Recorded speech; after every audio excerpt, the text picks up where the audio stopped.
Hi, this is the Soul Farm Girl. Welcome to Anika Farm.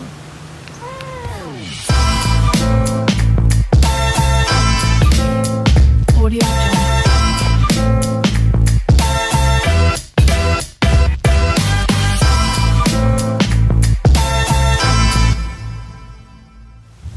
Weekend na naman, kaya nandito po kami sa isang farm para ibigay na rin po namin yung pinamalengke po namin at grocery para sa mga caretaker namin dito. So kami po talaga yung personal na namamalengke at saka nag-grocery para sa kanila. So sa palengke po kasi hindi kami bumibili doon sa may meat section ng mga manok. So sa mall po talaga kami bumibili para syempre iwas sakit na rin, baka may masagap kami sakit doon sa mga kinakatay na mga baboy, di ba? Mali po natin, mas maganda na rin yung nag-iingat. So ito na yung supply nila para sa isang linggo. Ayan, so bumili ako ng isda tsaka manok.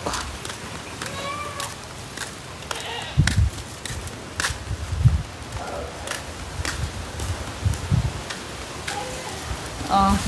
So ayan oh. I-ref mo na ba to or mamaya na? Yung manok tsaka isda. Meron din palang hotdog tsaka longganisa, pero chicken. Chicken, longganisa tsaka hotdog. I-ref mo muna yun, baka masira. Tsaka yung manok. Bangus. Yun ang request ni Glenn eh, bangus eh. Mas gusto niya yata ng bangus eh. Ayaw nyo na maggulay ano? Nagsawa kayo? O maraming gulay kasi dito? Maraming gulay. At tapos itong mga galon, lagay mo na rin sa likod ng pick-up. May tubig pa ba kayo? May tubig pa kayo? Ah, ito tatlo. Ba't ang dami yung ano, walang laman? Hindi nyo binigay kay Manong Gabi? Wala. Hindi, nung pumunta siya dito. Ah, nakasingle. Apat yung walang laman. Dami nilang tubig. So, hindi na lalabas to ng farm dahil lahat na nandito na, kompleto na. Hindi na nila kailangan bumili ng alak o sigarilyo sa labas. Kasi ang balak ko, bukas, tatambakan ko sila dito ng 2x2. Tsaka bili ako ng isang rim na sigarilyo nila. Stock na nila yun. Bahala sila kung kailan nila mauubos. Mas maganda na din yung sobra-sobra yung stock nila dito. Ayan. So pati tinapay. Bumili lang kami ng tinapay, dilata, tsaka mga noodles nila pang breakfast.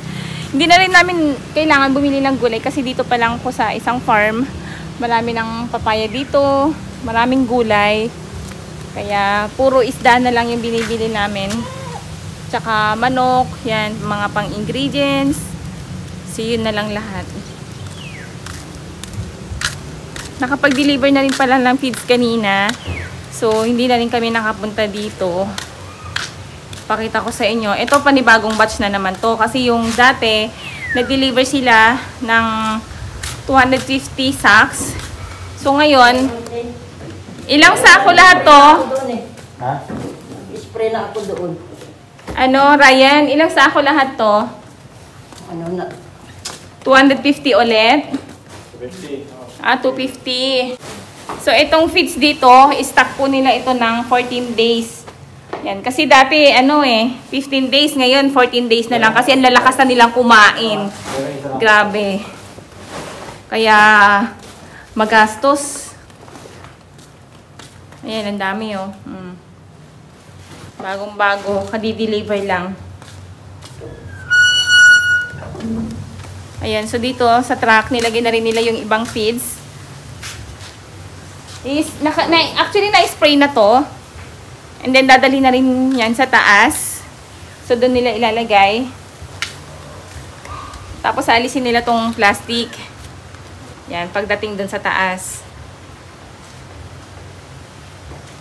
Tatambak na nila doon para hindi sila buhat ng buhat araw-araw, diba?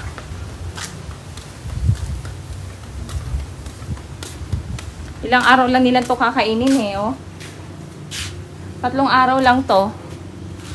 Tapos kukuha na naman ulit dito sa bodega. Kasi yung ginagawa po namin dito, bago nila iakyat yan, pinapa-disinfect muna namin.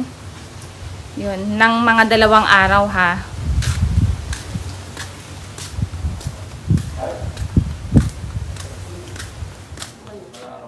Oh, nasa grower na. 50 kilograms.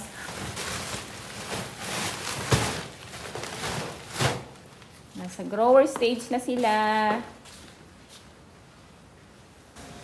Okay. Nandito tayo sa labas. Sabado-linggo, pumupunta po kami dito para i-check din po itong mga kailangan ng caretaker namin at saka para makita na rin itong mga baboy. Pero ngayong araw na to, hindi muna ako akyat. Siguro bukas na. Kahit mahangin, wala naman ako naaamoy na mabaho eh. Sa sobrang dami po ng mga puno dito, tsaka yan, yung mga vines na umakyat na dun sa net. Wala ka nang maaamoy. Hindi po talaga siya maamoy dito.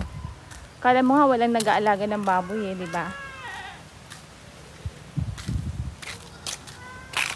May mga kambing dito. Hindi ko pa nadagdagan yung kambing namin. Tapos yung isa na binili naming lalaki, namatay pa. Sayang. Ayun, pakita ko sa inyo ng malapitan yung sa farm po namin na sobrang daming mga vines, mga puno, kaya yung hangin or yung amoy ng poops hindi masyado. Tsaka may ni-spray din po kami para hindi mga may poops, di ba? Ayan oh. Oh, di ba? Ang daming vines nasa net. Hindi mo na makita yung net. Oh, yan oh. Napaikutan na kami dito ng mga damo, mga puno. Yan. May stock pa sila ng fish dito. Ay, yung mga sako pala, Glenn, mamaya kunin ko na. Oo. Wag lang yung grower. Sige, sige. Tapos yung plastic din, magdala ako pang basurahan. Ayan, so yung mga sako dito, iniipon na nila ng ganyan, nakaayos na. Para kasi binibili po nila yan sa amin ng 7 to 8 pesos ang isa. May bibili kasi niyan eh. Tumawag na sa akin. Diba? Malinis, saka maayos. Nakaayos lang. Kasi dati, kalat-kalat yung mga sako kung saan-saan lang napupunta. Pero ngayon, itong mga bagong caretaker po namin, naayos na nila yan. Kalat-kalat lang kasi yung mga sako noon. Ako pa yung nag-aayos ng mga sako. Kaya pag binibenta ko, sa akin lang yung pera. Kasi ako yung nag-aayos eh. Ako yung taga-ayos. And then ngayon sila naman, so pag naubos na yung feeds, ayos na nila. So sinasalansan na nila yun para magbibilang na lang sila. At saka yun, pwede na ibenta. At hindi na ginangat-ngat ng mga daga. Maayos na. Kaya mabuti rin at nakahanap kami talaga ng caretaker na matino, maayos, tsaka may malasakit. Ay, maghapon po sila naglilinis dito kaya wala na rin silang pahinga. So umaga pa lang, alas 6 gising na tong mga to para magluto, tapos mag-prepare, akit na sa taas. Yun yung ginagawa nila dito. Tsaka hindi naman sila maboboring dito kasi marami silang ginagawa. Yan, sa labas po tayo dito Kahit alam nyo po, kahit yung ganitong mahangin, wala ako naaamoy eh. Wala. Wala naman. Kahit nandito ako sa gate. Oh, wala. Okay.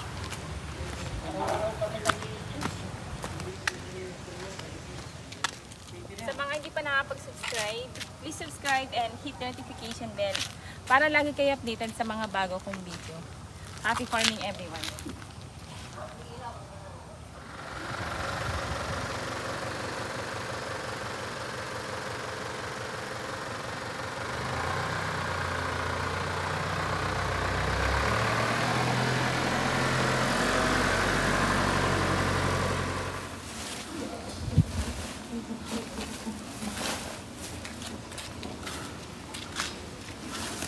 Pag ilang araw lang to, Glenn?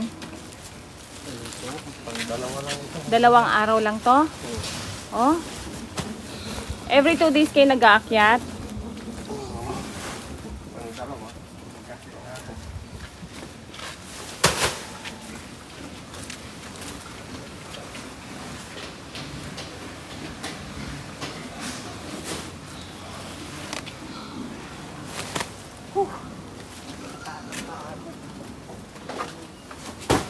Makapakula ng ilasan. Magmerienda na kayo. Magluto ka na, uy. Ano? Ryan. May tinapay dun, oh.